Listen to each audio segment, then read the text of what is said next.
Hello there. Warm welcome to a very special conversation today with someone who has really emerged as a thought leader during these COVID times. Nikhil, our dear friend, is here with us, Vice President and Managing Director of GoDaddy, who's come up with this rather interesting book, which if you haven't seen, it's there on Kindle. You should order it, and you should see what Nikhil is trying to do, the subtle shifts of radical change. Now, the reason why I got Nikhil here in the studio with me today is because when I looked at the cover of the book and I saw that this was an inverted image that Nikhil had tried to put here, and I want to understand exactly what was it that Nikhil was talking about. So welcome to India, Nikhil. Thank you, Bhupendra. Thank you for having me. I see that the cover of your book is a rather interesting cover. There is a mask on one frame, no mask on the other. What does it tell you? Yeah, so as all of us realized back in March, right, that there was something shifting in the world, and we quite weren't sure what that shift was, right? These were subtle, small shifts happening in our life, all the way from how we wake up, how we spend the day, how we work, how we interact, how we go out, and this all got me thinking about, at least at the very onset, at least let me start documenting these shifts, because sooner or later maybe everything will be back to normal or not, but at least it'll become a journal for me, and that led me on to add many new dimensions to it. A lot of people who I speak to, who have been at their homes in quarantine over the last 3 to 4 months, have said that they've picked up various skill sets, or they've begun to appreciate someone else's skill set. Do you think, specifically from a business point of view, have businesses, the way we've looked at businesses, has that fundamentally changed during the corona pandemic? I think the world as we knew probably has definitely shifted, whether it's fundamentally or what I call hybrid fundamentally, if that's a word. But I kind of use it because I think we definitely won't see the world it was in the past. But what has shifted is the following, right? And I talk about 6 macro level factors in the book, which I called the GHDP. Essentially, first is I think the role of the government in our day-to-day lives is far more impactful, important, and critical than ever been, right? Second is the healthcare system. It has come to light globally. The readiness or lack of it, needed. Third is the deglobalization. I think that's a pattern we'll see more and more, from deglobalization to more hyper-local in the communities, in the cities. Fourth is digitization, which has gotten accelerated by 10 years. What was happening in the last 10 years perhaps will happen in this 10 months. And the last 2 Ps are really public-private partnership and purpose. And I feel like these 6 shifts are going to form nucleus of what's going to happen at a business level, leadership level, and at an individual level. So let me take the last one first, because just a couple of days back, the Supreme Court, none less than the Supreme Court, came up with this view that lockdown which was imposed in India has led to extreme economic misery, and that's the story across the world. Now let's look at business through the prism of economic misery which appears to be existing right now. Do you think it's possible for businesses which have often been accused of not being transparent enough, being opaque, do you think this COVID pandemic will force businesses to perhaps look more inwards and try and be more transparent? Yes, certainly. I think one of the factors which, both at the individual level and business level, what shifted is from, I would say, entitlement to humility. Kindly elaborate. Entitlement versus humility. Yes, because generally, I think in our environment, if we were successful or if we had made it, there was this entitlement culture, right? Of like showmanship. Right? I got that, and let me enjoy my life. I should get this. This belongs to me, or this is I've earned it, right? What's this pandemic has done, that whether you're a big business or small business, whether you're a very rich or a poor, you've leveled, right? The leveling baseline has happened, and there is no choice. You have to still wear a mask. You still rely on when the lockdown is going to be opening or not. You still have to perhaps go to the same hospital. And from a question specific to, from a business point of view, I think it has made them more deeper and richer, looking inward to see, how do I look at my people differently? How do I handle my employees differently? How do I handle my customers differently? And it's really been a thought-provoking moment for them because this is a place where they cannot do it alone. Every business has to do it collaborative. But is that the feedback that you get? Because at GoDaddy, we do know that you all you spend a lot of time talking to your customers directly. You help a lot of small businesses grow. Are you getting this sense that people are beginning to accept that perhaps the only thing that I was interested in, which was my top line and bottom line, maybe that's not the way to do business. That's important, but maybe that's not the sole goal. Do you see a shifting of this goalpost? I hope so. The shift happens, but what I've talked about is that purpose.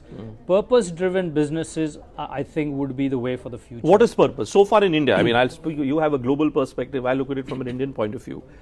I see, and I'm sorry to say this, a lot of corporates whose purpose is profitability.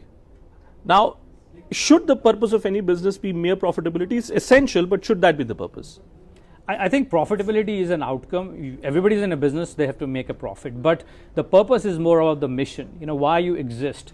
What are you doing to help your customers, stakeholders, partners, not only for profitability, but in their enablement, right? And this particular pandemic brought that to light to say, okay, how do you take care of your employees? How do you take care of your customers? How do you take care of things which you never thought of in the past, right? And so purpose essentially is that you wake up in the morning and say, why do I exist as a business? I mean, if you start saying profitability, that's every business of the world, right? And I think that has to change. If I'm in the business, for example, for us, we were going out of the way now to say, okay, how do we enable all these offline businesses to come online? Because there were many businesses who were not even our customers. And now that with the lockdown, they couldn't be discovered. So what can we do to help them come online, right? And for the businesses which are online, what can we do, because the businesses are down? So can we offer them longer periods of renewal periods, for example? People are not available, something is expiring. How can we offer them more education courses, because this is the time you're sitting in the lockdown? So can we build, help them get skilled? How do you foresee education changing, Nikhil, in India? All of us have children, and I myself was seeing how difficult actually it was even for teachers who were suddenly expected to recreate this experience of a physical classroom into an online classroom. Where do you see changes taking place on the education front now, post-COVID, specifically in an Indian context? Yeah. I think we probably end up in a hybrid model, which is, I don't think ever we will be purely an online education model, because by definition we are humans, we feed off high energy when we meet our teachers and professors. But also the old way of offline, everything happening in brick and mortar may become very complex. So I think it'll be somewhere in the middle, where maybe you go to 3 days a week, you 3 days a week you're online, and maybe once a week you go and meet your professor, because you can get that energy fed off. I think the work where it needs to be done and is our faculty, our students, both are not quite ready to absorb it online, right? Our courses are not designed to be delivered online. Our faculty has perhaps never been taught to deliver online. The teachers are not trained to deliver online. Yeah. And also the expectation, for example, if you're a 7-year-old and you're expected to sit in front of a video conferencing for 6 hours and have the attention span, that's not going to happen, right? So how this whole rethink of a hybrid policy comes through, and how some of the policies till date, online education was not quite, I would say, as properly governed, in a sense that there are standards there, right? So we have to bring in standards to say what it qualifies as online education. Otherwise, you and me can start an online school tomorrow, but who's certifying it, who's governing it, what are the guiding principles? Well, while we're on the question of education, one of the burning topics these days is, should this country have NEET and JEE exams at this time when there is corona pandemic, when in states like Andhra Pradesh and Telangana, the number of cases is still rising? Where does Nikhil stand on this point? Yeah, should it be postponed? Should be held? So coming from a digital world, and if I think of myself as a student, I think the right way to go about is to have these exams in a digitalized way. We are talking about the shift, right? We're talking about the shift that we have many things which are going to happen from your own homes, right? Whether it's telemedicine, whether it's conversations with your employees. So why can't we enable the students to actually take the exam from their homes, instead of perhaps risking and going out all these centers and creating all this kind of logistical challenge, right? So I think even if that means if you're going to delay by 3 months, in my view, but we can do it in a digital way. Why not? Because the 2020 is in all practical purposes a write-off. Another 3 months not going to make. Yeah, a that's difference. what I was also thinking about it. And in fact, Dinesh Singh, former Vice Chancellor of Delhi University, was on our program a few days back, was saying exactly this: that if Harvard, Stanford, if all these universities are going to have online exams, then why should you not think in terms of maybe having the IIT exams or the NEET exams also being conducted online? But let's look at the other part, Nikhil, which you've also attempted to do: the shifts in terms of gender parity between workforce, women versus men. Now, all of us have been on multiple webinars. We see there is a plethora of men all around us. I'm not saying there are no women, but by and large, it appears that it's a plethora of men. Why is that? Is that an unintentional consequence of movement to online models during this corona pandemic? Yeah, it's a very kind of, I was a revealing fact when you start thinking about it. And I was on a webinar with Ungender, and they were doing something on this topic. And, the realization came that less than 10% women participation in all the webinars which happened in the last 3-4 months around topics, whether it's business, whether it's, wellness, whether it's, health and so on. And I don't think it was perhaps a conscious decision that no, we're going to just have one gender, but unintentional. But I think it also is an opportunity for both companies and individuals to rethink the policies of inclusion. Now that everything is going to happen online, why can't we raise the bar of women inclusion from an employment and all engagement from where it is, I think sub 20% to 40%, because now it doesn't matter you're sitting in some town and you're having an online session in another town. The borders are gone, right? So how can we use this opportunity, I think, as an inflection point to double the employment rate or employment inclusion rate of gender in India? You're very passionate about all these points that you're making. I look at your passion and then I look at the cynicism which sometimes exists around me in the political world.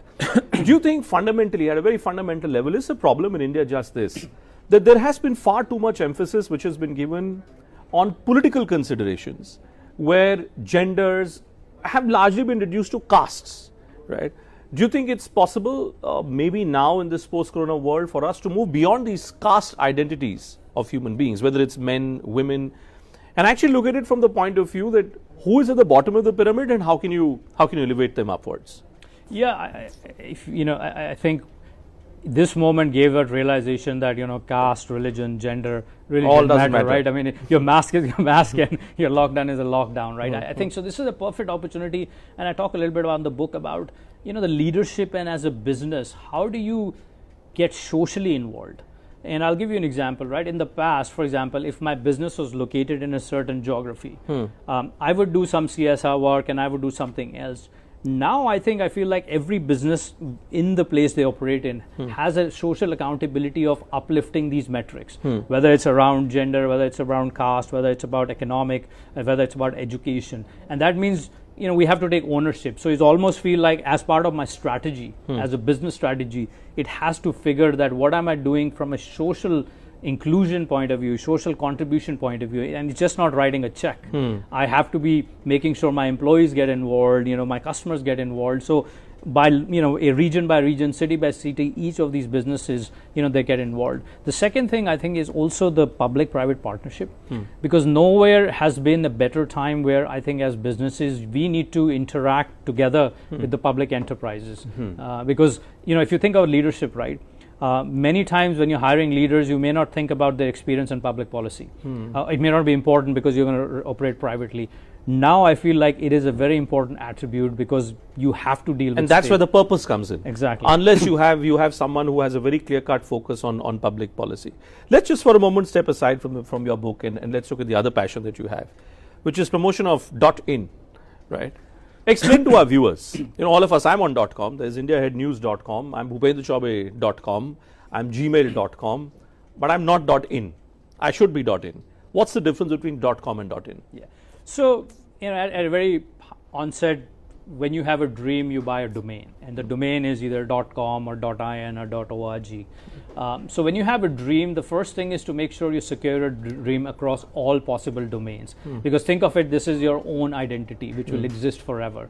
A lot of time people just buy one and not buy the other, which is .in. The reason .in, in my view, is very important, especially if you're in India, because you represent your own identity from your own nation. And having .in gives a clear brand identity to you when you're even talking to customers outside India, because they know, okay, Bhupen is based out of India, though his channel is global. And that's very important, because then it gets them the connect to say, okay, they certainly have a very strong India expertise and they understand the India dynamics, so we may do business with you. So first thing is buy all of them together. Second is also, you mentioned about emails and everything. The other thing we talk about is make sure you get your email also on your dream name. Because if you bought a domain name, activate it, your dream because that's your communication, right? That's your writing to people.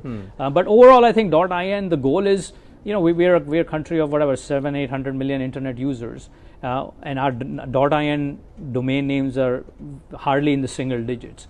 Why can't we have 30-40 million businesses on .in? So final question then to you, Nikhil. From an Indian point of view, you spend your time traveling across different countries. Where do you rate India's chances to make a global name for itself post this corona pandemic, in this post sort of anti-China environment which seems to exist all around us? How do you rate India's chances today? So I think we have a lot of good proof points going for us. I think the inherent tenacity we have, and again, not going back to my book, but I'll mention that I think as leaders, I feel that the Indian leaders are best equipped to deal with this than anywhere in the world. And when I say leaders, I'm talking about all of us, you, me, millennials, everybody, because we grow up in very uncertain environment, right? There's a strike one day, there is shops closed down, there is, so we are already used to a lot of moving parts. Now nobody has seen this, but I think unlike a Western society where everything works clinically, in our country, it doesn't. It doesn't. So it prepares us well. So I think as India, I think people-wise, I think we are perhaps much better prepared than the rest of the world. I think the things which need to be done would be a very structured economic revival policy, which is important, because small business segment we represent is clearly suffering, and what can be done to revive them, and also ability of leadership today to be able to build a good I would say public-private partnership, because we need partners today, otherwise we can't do it alone. And I can tell you that we certainly intend to partner with Nikhil and Nikhil's team and bring stories of hope, bring stories of innovations. If this moment of great adversity can be converted into a moment of great opportunity for India, well, so be it. And India Ahead would love to lead that campaign. Thanks so much, Nikhil. Thanks so much for dropping by. Thank you.